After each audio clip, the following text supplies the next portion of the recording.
Hello बच्चों, आज के क्लास में हम लोग बायोट-सवार्ट लॉ देखने वाले हैं। बायोट-सवार्ट लॉ या इसको बीएसएल लॉ भी कहते हैं।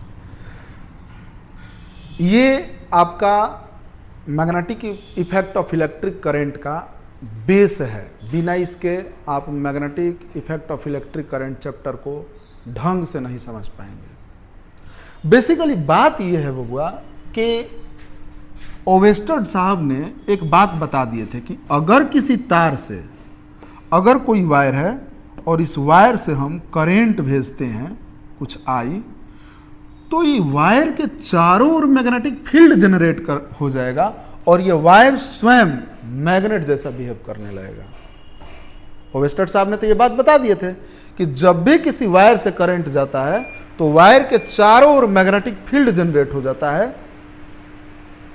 अब सवाल ये उठा कि भाई वायर में करंट जा रहा है, इसके चारों ओर मैग्नेटिक फील्ड जनरेट हो गया, तो बताओ कि यहां पर मैग्नेटिक फील्ड कितना होगा, यहां पर कितना होगा, यहां पर कितना होगा, यहां पर कितना होगा। पूछने वाला तो आपसे पूछेगा कि बताओ यहां पर मैग्नेट का पावर कितना है, बताओ यहां पर मैग्नेटिक फील्ड का पावर कितना है, कितना टेस्ला का मैग्नेटिक फील्ड है। मैग्नेट का पावर को बबुआ टेस्ला में मेजर करते हैं। टेस्ला यूनिट होता है मैग्नेटिक फील्ड का। आपको पता है कि एक टेस्ला का मैग्नेट बहुत पावरफुल होता है।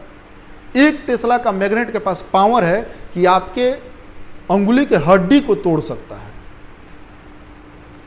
अगर कोई एक टेस्ला का मैग्नेट है, छोटा सा एक टेस्ला का मैग्नेट है, और आप अपने हाथ में एक का सिक्का लेके रखिए, वो इतना तेजी से अट्रैक्ट करेगा सिक्का को ना कि आपकी अंगुली उसके साथ आके टकरा जाएगा, हड्डी उड्डी टूट जाएगा। अगर कोई बबुआ 45 टेस्ला का मैग्नेट आप हम ले लेते हैं और रख दिए, आप पीछे में सिक्का रख दिए, तो मैग्नेट उस सिक्का को इतना तेजी से अट्रैक्ट करेगा कि आपके शरीर को चीरते हुए बाहर निकल जाएगा, जाके चपक जाएगा उससे। जबकि जान लो जापान बबुआ 1200 टेस्ला का मैग्नेटिक फील्ड मैग्नेट बनाया था, और मैग्नेट का इतना पावर कि वो कुछ मिली सेकेंड तक चला, मिली सेकेंड तक, और उसके बाद में खुद अपने आप ब्लास्ट कर गया, टूट गया। तो मैग्नेटिक फील्ड के पावर को टेस्ला में मेजर करते हैं। तो भैया तार से जब करंट जाएगा तो चारों ओर तो मैग्नेटिक फील्ड जनरेट होगा ही। पूछने वाला पूछेगा ही कि मैग्नेटिक फील्ड बताइए भैया कितना होगा। तो कहां पर कितना मैग्नेटिक फील्ड होगा, ये बात बताने के लिए बायोट और सावर्ट नाम के साइंटिस्ट ने लगभग 1820 के आसपास कुछ रूल दिया, और उसी रूल लॉ से फॉर्मूला आता है, जिस फॉर्मूला के बेस पर हम लोग मैग्नेटिक फील्ड कैलकुलेट करते हैं। क्या कहा भाई बायोट सावर्ट ने? तो देखो क्या कहा, थोड़ा ठीक से देखेंगे। उन्होंने कहा होगा कि मान लो ये कोई वायर है, कुछ लेंथ होगा, और अगर इस वायर में करंट जा रहा है नीचे से ऊपर आई, तो इसके चारों ओर भाई मैग्नेटिक फील्ड जनरेट होगा। अब जब भी किसी कंडक्टर में करंट जाता है तो करंट और उसके बहुत छोटे से लेंथ को करंट एलिमेंट बोलते हैं।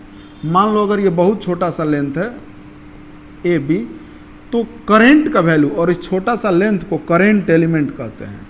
माने value of current and product of A small length is called current element, IDL. मान लो बहुत छोटा सा लेंथ अगर डीएल है और करंट जा रहा है आई, तो करंट एलिमेंट आईडीएल को बोलेंगे।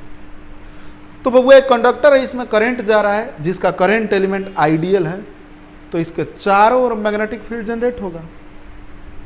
पूछने वाला पूछेगा आपसे कि बताओ भैया कि यहां से एक खास डिस्टेंस यहां पर मैग्नेटिक फील्ड कितना होगा, इस पॉइंट पर मैग्नेटिक फील्ड कितना होगा, इस पॉइंट पर बताओ, जो कि यहां से कुछ डिस्टेंस पर है, आर डिस्टेंस पर है, और ये कुछ एंगल बना रहा है थीटा डिग्री। कहीं भी पूछने वाला, यहां भी पूछ सकता है, यहां भी, यहां भी, यहां भी, कहीं भी पूछ सकता है। मान लो यहां पर पूछा कि किसी कंडक्टर में जा रहे करंट के करंट एलिमेंट से theta degree angle r distance point P पर बताओ कि मैग्नेटिक फील्ड कितना होगा। तो बायोट और सावर्ट ने ये बात बताया कि कितना होगा। कैसे बताया? तो उन्होंने कहा कि इस करंट कैरिंग कंडक्टर के कारण खास पॉइंट पर जो मैग्नेटिक फील्ड होता है, यह मैग्नेटिक फील्ड इस करंट एलिमेंट का डायरेक्टली प्रोपोर्शनल होगा। करंट एलिमेंट जितना ज्यादा उतना ज्यादा मैग्नेटिक फील्ड, करंट एलिमेंट जितना कम उतना कम मैग्नेटिक फील्ड। तो वेक्टर बी प्रोपोर्शनल टू क्या? आइडियल। आइडियल हुआ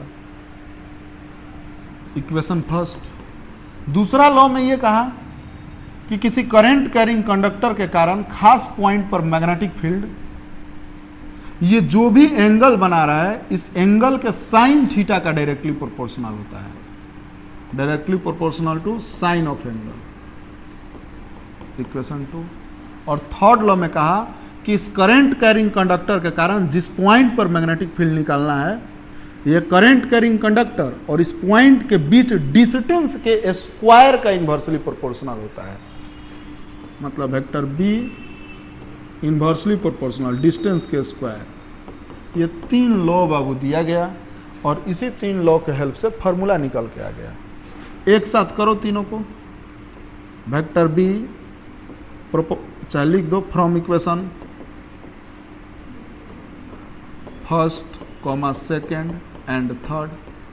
तीनों इक्वेशन को अगर देखें तो वेक्टर बी प्रोपोर्शनलिटी ऊपर में आइडियल साइन थीटा है, तो आइडियल साइन थीटा बाई नीचे में आर स्क्वायर है तो आर स्क्वायर।